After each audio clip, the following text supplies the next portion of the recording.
Hi guys, c'est parti pour la review de l'épisode 8 de la saison 4 de Fear the Walking Dead, le mid-season finale. Nous apprenons donc qu'Althea a déjà rencontré Madison. Alors on se demande mais comment ça se fait qu'on n'en ait jamais entendu parler, mais tout simplement parce qu'elle n'a jamais connu son nom. Néanmoins, Althea aurait quand même pu savoir par tout ce qui avait été raconté qui était cette fameuse personne et aurait pu faire le lien de cause à effet. Leur rencontre n'est pas vraiment cordiale, néanmoins ça va permettre quand même d'apprendre pas mal de choses, notamment sur Althea parce qu'elle dit à Madison une phrase qui est assez intéressante, c'est oui t'as l'impression de connaître l'enfer mais en fait tu n'y connais rien à l'enfer. Ce qui peut vouloir dire qu'elle a connu des choses horribles avant l'apocalypse. Et d'ailleurs, elle le dit, elle était déjà journaliste avant l'apocalypse. Elle va raconter l'histoire d'un petit village qui était sous le joug d'un terrible tyran qui se prenait pour je ne sais quoi. Grâce à elle, ils ont fini par se retourner contre cette personne puisqu'en fait, elle n'était pas aussi puissante qu'elle le faisait croire. Elle parle d'un village qui est à l'autre bout du monde, mais on peut se demander effectivement si, et puisqu'elle était journaliste, puisqu'elle allait à l'autre bout du monde, puisqu'elle a l'air quand même d'être très forte et tout, d'être quand même bien entraînée pour donner du fil à retordre à toutes les personnes qui vont venir l'agresser. J'ai l'impression que c'était une journaliste qui est sur les terrains de guerre, voilà, dans les pays qui étaient en guerre, qu'elle allait peut-être filmer pour montrer un peu ce qui se passait, voilà, montrer la réalité des choses, parce qu'elle parle souvent de réalité. Peut-être qu'elle a été confrontée à des villages qui étaient en proie à la famine et justement à des tyrans, et qui plus est à un fourgon qui protège même des roquettes, donc c'est quand même pas n'importe quoi, c'est quand même quelque chose pour aller dans des endroits qui sont quand même pas super dociles. Donc je pense que sa spécialité de journaliste, c'était vraiment les zones de guerre, et qu'elle a passé énormément de temps avec les militaires, parce que de toute façon, à chaque fois, la presse est quand même protégée par des militaires, mais je pense qu'elle a passé énormément de temps avec ces personnages. On peut parfaitement imaginer que lorsque l'apocalypse a eu lieu, qu'elle était sur le point de partir avec des militaires, et c'est la raison pour laquelle elle s'est retrouvée dans ce fourgon. Autre chose qui m'intrigue, c'est le fait qu'elle dise qu'un jour, quelqu'un voudra savoir ce qui s'est passé. Là, c'est une séquence qui se passe au stade. Du coup, j'ai l'impression qu'on nous prévoit encore quelque chose, j'ai l'impression que c'est un peu le fil conducteur de toute cette saison, ce que filme justement Althea. Et le fait de montrer tout ce qui s'est passé, les témoignages des différents personnages, le fait de voir le stade dans cet état et ce genre de choses, sera certainement une incidence importante par la suite. Althea, c'est quand même quelqu'un de profondément humain, c'est-à-dire qu'effectivement, elle veut avoir les histoires, mais bon, elle le dit, c'est pour un petit peu récolter la vérité, parce que ça peut certainement servir à quelque chose, comme ça a été le cas pour le village qu'elle a aidé. Mais aussi, c'est quelqu'un qui s'intéresse foncièrement aux gens, qui est touché par les histoires de ces personnes. C'est quelqu'un qui aide les autres, d'ailleurs on voit que Madison, elle a aucune raison de l'aider, parce que Madison n'a clairement pas été très sympa quand elles se sont rencontrées, mais elle décide quand même de lui donner de la nourriture, elle s'inquiète quand même pour elle, puisqu'à la fin de l'épisode, elle a envie de savoir ce qui lui est arrivé. On ne peut pas dire qu'elle soit très rancunière, que ce soit envers Alicia ou Madison, donc Madison effectivement l'a vu, puis Alicia quand même, elle était quand même à deux doigts de faire en sorte que Althea se fasse bouffer par les rôdeurs. Donc bon, là franchement je trouve qu'Althea est quand même très sympa. Étant donné qu'Althea a aidé Madison alors qu'elle n'était pas obligée de le faire, Madison y a vu en cela quelque part un chemin à suivre, un exemple à suivre, et donc elle va vouloir faire de même avec le stade. Et on voit d'ailleurs que même si Madison est morte, Victor va quand même suivre ses traces. On a Alicia qui est en mode Terminator, on a l'impression qu'elle a même plus d'âme, qu'elle sait même plus réfléchir, qu'elle veut juste se venger, on a l'impression qu'elle est devenue folle à cause du chagrin. Alicia veut absolument tuer June, Naomi, on en reviendra un petit peu plus tard, mais elle aurait pu très bien tuer Charlie, sauf qu'elle le fait pas, elle a quand même encore toute sa tête, elle se dit quand même que c'est une petite fille et qu'effectivement elle a fait une erreur, mais que c'est quelque part pardonnable à cause de son jeune âge. Néanmoins, June est une adulte, c'est-à-dire que pour elle, elle a fait les choses sciemment, elle les a trahis sciemment, mais on va se rendre compte par la suite que les choses ne sont pas aussi simples. J'ai bien aimé la petite bagarre entre Althea et Alicia, il y avait quelques petites remarques cinglantes. J'ai bien aimé le moment où Alicia arrive à faire tomber la porte du fourgon et puis en Althea qui est complètement dépitée, mais elle dit mais comment elle a fait en fait, je pensais que mon truc qui était imparable, que personne pouvait rentrer dedans, que personne pouvait le casser quoi que ce soit, au final elle a réussi.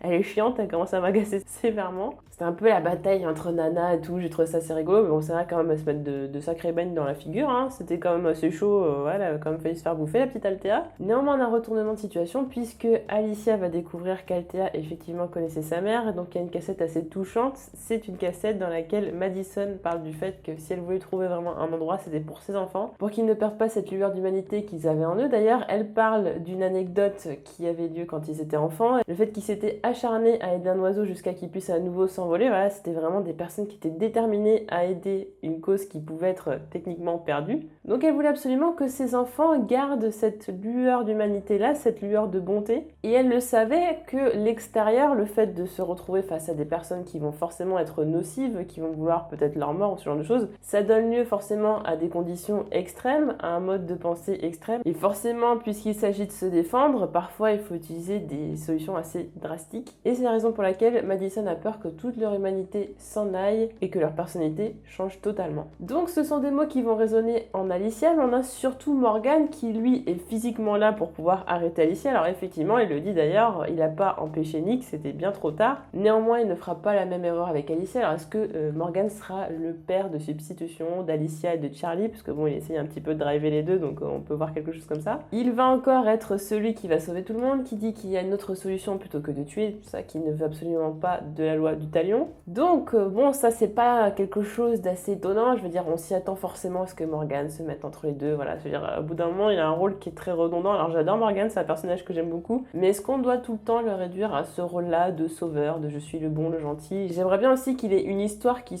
lui soit propre, en fait, qui soit pas toujours liée aux autres. Alors effectivement, il parle du fait que Rick avait dit que dans tous les cas, il se retrouvera forcément à vivre avec d'autres personnes. Quoi qu'il arrive, quoi qu'il fasse, il se retrouvera forcément avec d'autres humains. C'est effectivement le cas, il s'est enfui, il pensait pouvoir être seul et vagabonder, sauf que ça c'est pas du tout le cas, il se retrouve dans les histoires des autres forcément, puisqu'il y a des survivants. Et c'est quelqu'un qui ne peut pas rester inactif lorsqu'il se passe quelque chose d'important, et notamment s'il peut sauver des personnes, il va le faire. Mais j'espère qu'on aura quand même une histoire qui changera un petit peu pour Morgan, je sais pas pourquoi pas une romance, je sais pas pourquoi pas une histoire qui ne regarde que lui, je sais pas quelque chose d'autre, mais il va falloir lui donner une histoire qui lui est propre et qui change un petit peu de je sauve le monde, je sauve tout le monde, voilà, quelque chose qui n'est lié qu'à lui. Alicia va donc lâcher prise pour la première fois, on l'avait vu pleurer à la mort de Nick, mais depuis on l'avait plus vu pleurer, là elle va vraiment lâcher prise, elle va vraiment faire son deuil. Est-ce que ça va vraiment changer Alicia? Est-ce qu'elle va vraiment redevenir comme elle était? Je ne pense pas, je pense que vraiment la mort de sa mère et de son frère, ça va la changer à jamais, à voir est-ce que ça va être dans la bonne direction ou non. Je pense que pour honorer la mémoire de sa mère, ça ne deviendra pas quelqu'un de foncièrement méchant, mais je pense que voilà, maintenant elle devient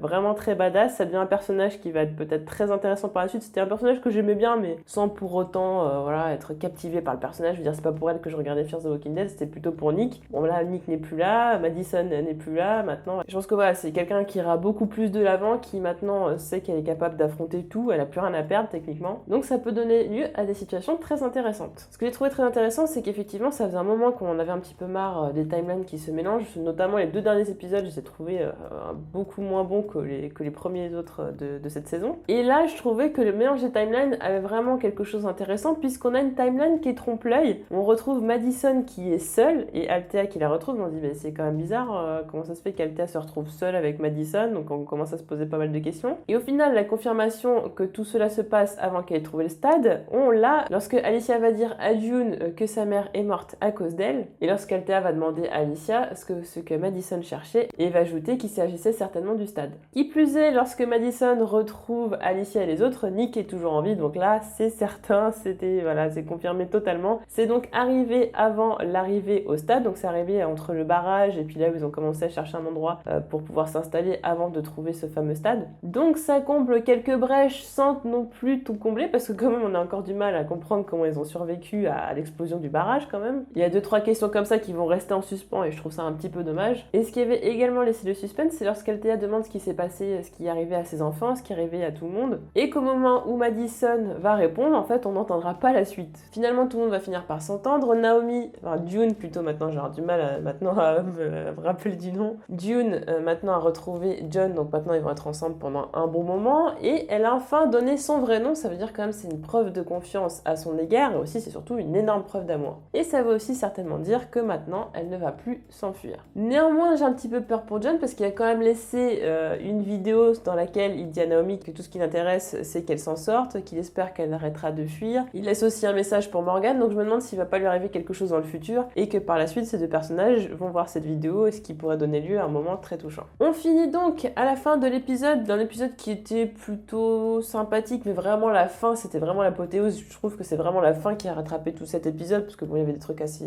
sympathiques, mais ça en faisait pas un épisode d'anthologie. C'est vraiment la fin qui en a fait quelque chose d'assez extraordinaire. La scène est donc racontée par les différents personnages qui ont survécu à cet événement, donc j'aime bien cet enchaînement de narration, je trouve ça vraiment assez sympa. Et c'est vrai que le côté, le fait que Althea filme toutes ces scènes et tout, je trouve que ça ajoute vraiment une plus-value. Et en l'occurrence, j'ai adoré les scènes en slow motion, elles étaient juste magnifiques, hein. La scène avec les rôdeurs qui sont autour de la voiture, on voit vraiment la frayeur sur le visage d'Alicia, mais vraiment au ralenti. On a la scène avec les rôdeurs qui passent dans le feu, ça c'est juste une vision infernale, c'est magnifique. En plus, on a la musique qui accompagne tout ça, on a énormément de tension, mais j'ai trouvé ça extraordinaire. Et c'est vrai que dans Fear the Walking Dead, il y a vraiment des images juste magnifiques, des moments comme ça qui sont pour moi en fait du pur génie, et c'est ça que j'aime énormément de cette série. On voit aussi les personnages combattre pour leur survie, ou leur expression lorsqu'ils vont comprendre que de toute façon maintenant ils vont mourir, mais les plus belles scènes restent quand même celles de Madison qui va donc se sacrifier, et niveau photographie c'est juste magnifique, le mélange des couleurs est exquis, voilà, le rouge qui se mélange avec la nuit et tout ça.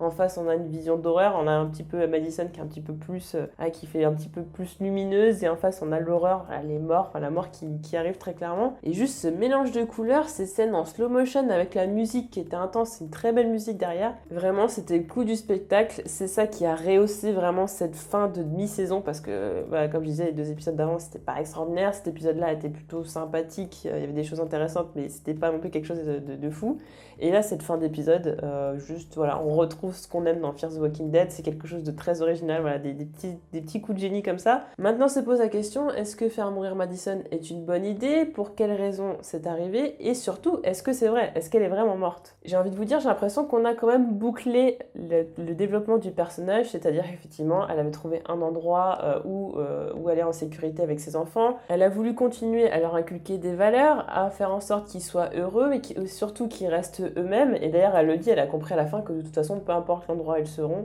ils seront toujours les mêmes, peu importe face à quoi ils devront se confronter. Ils resteront toujours les mêmes, ils auront toujours cette lueur d'humanité, quoi qu'il arrive. Donc c'est ça qui la rassure. Il est donc nécessaire pour elle de se sacrifier afin de leur sauver la vie. Donc c'est une fin assez poétique, parce qu'au final, elle est rassurée de se dire que ses enfants ne changeront jamais, qu'ils auront probablement un bel avenir. Sauf que, effectivement, Madison ne saura jamais que Nick est mort. Alors il y a un côté un peu frustrant, parce que j'aurais voulu qu'elle le sache et tout, j'aurais voulu voir sa réaction et tout, mais c'est peut-être un côté un petit peu voyard, c'est quand même assez malsain, mais c'est vrai que j'avais envie de savoir comment ça pouvait se passer. Mais heureusement, au final, parce qu'elle va quand même mourir en ne sachant pas que son fils est mort par la suite quand même, et elle mourra donc en paix. Ce qui est assez ironique, c'est que Madison a essayé de bâtir quelque chose. Alors c'était un personnage qui aurait fait n'importe quoi pour faire survivre sa famille, qui a fait peut-être aussi des choses atroces, hein. Clairement, elle a fait des choix qu'on pouvait trouver limite par moment. C'est quelqu'un qui est devenu quelque part très dur et qui devait être très fort psychologiquement pour ses enfants. Elle avait tout le poids sur ses épaules.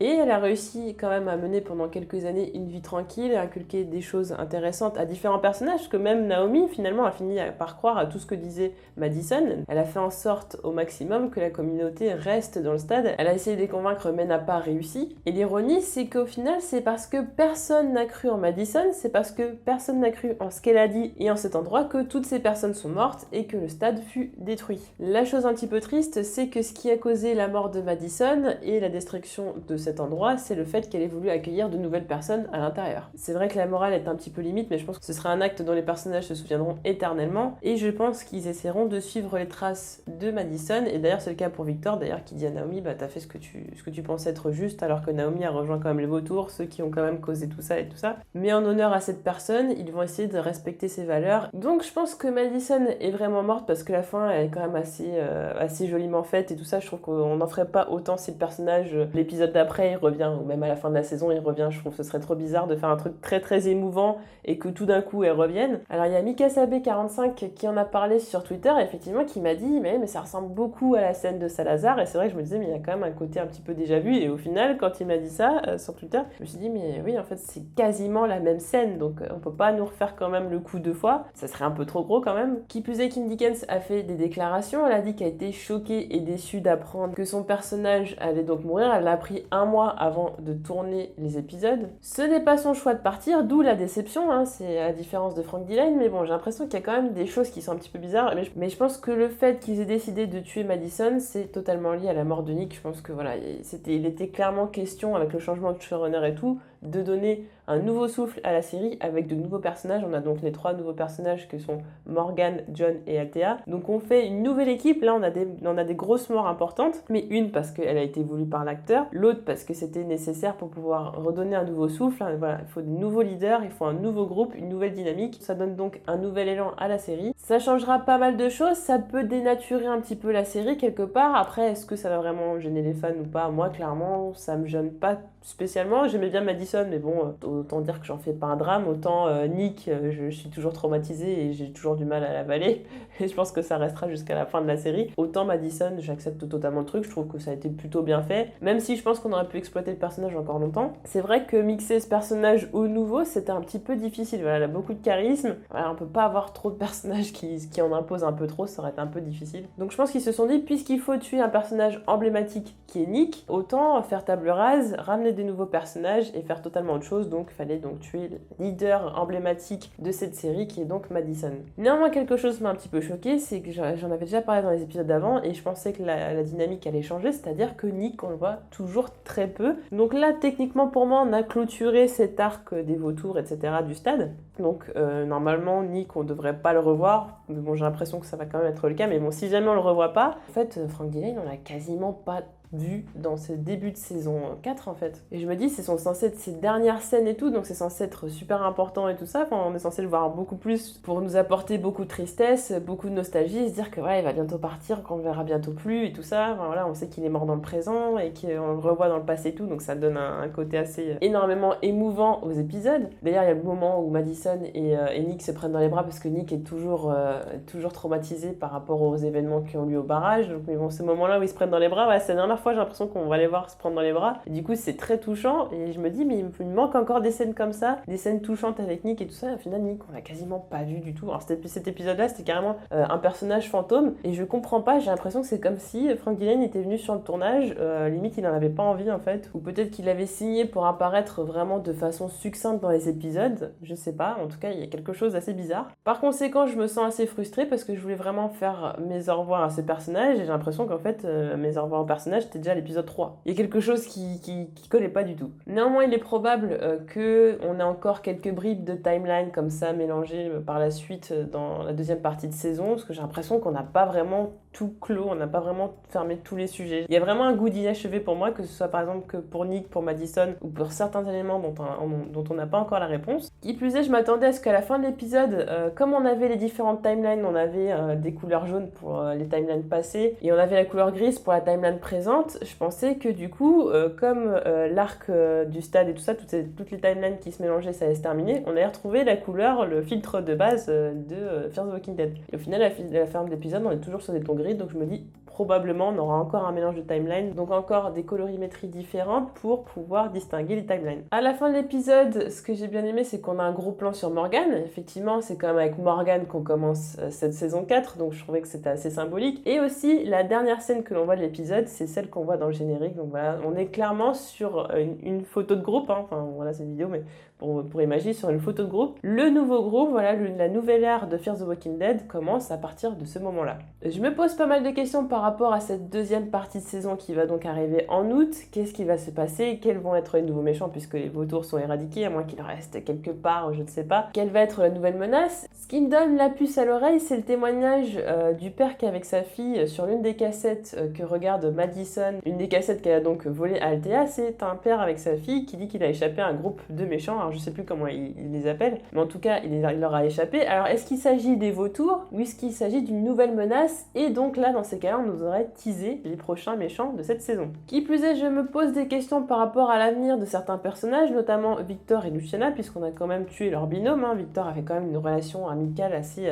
intéressante avec Madison, c'était un peu je t'aime moi non plus, voilà. C'était assez compliqué au départ et au final voilà, c'est vraiment deux personnes qui s'aiment énormément. J'ai l'impression même si limite c'est Victor qui est le plus triste de la mort de Madison. Mais bon, je pense que Victor aura fort à faire avec Salazar, hein. Daniel Salazar à mon avis qui fera son retour, et je pense que peut-être qu'on va avoir quelque chose comme le fait que Victor a changé et qu'il va devoir prouver à Salazar que ça n'est plus du tout le même homme, qu'au final il va suivre les valeurs de Madison et que c'est plus un homme à tuer. Quant à Luciana, c'est un personnage qui a été en retrait pendant toute cette partie de saison, donc je sais pas trop ce qu'on va en faire. Là il n'y a plus de Nick ni rien, donc qu'est-ce qu'on va lui donner comme enjeu? Est-ce qu'elle va mourir ou quoi? Je ne sais pas, et j'ai l'impression qu'au final personne s'y intéresse tellement non plus. Donc un épisode qui, par sa fin, était réussi. Au final, tout a mené pour converger vers cet épisode. Voilà, surtout tout ce qui a été filmé par Altea et ses différentes timelines et tout, c'était intéressant. Le problème que je dis toujours avec que ce soit Fear the Walking Dead ou The Walking Dead, c'est qu'il y a trop d'épisodes par saison. 13 épisodes pour moi, c'est très bien. Alors 13 épisodes pour Fear, je pense 12 pour The Walking Dead, parce que voilà, on va encore plus ou moins, parce que ça dépend des saisons. Mais je trouve que 13 épisodes, ce serait parfait. 16, voilà, là, il y a des épisodes de remplissage. Je veux dire, les 2 derniers épisodes, très clairement, on aurait pu faire un seul épisode ou mélanger ça avec d'autres épisodes, ça aurait été faisable. C'était un petit peu plat comme épisode. Et j'avais peur qu'on se retrouve vers un The Walking Dead avec des épisodes où il se passe pas grand chose, mais on raconte des trucs de certains personnages. Des épisodes un petit peu creux qui sont pas nécessaires spécifiquement au scénario.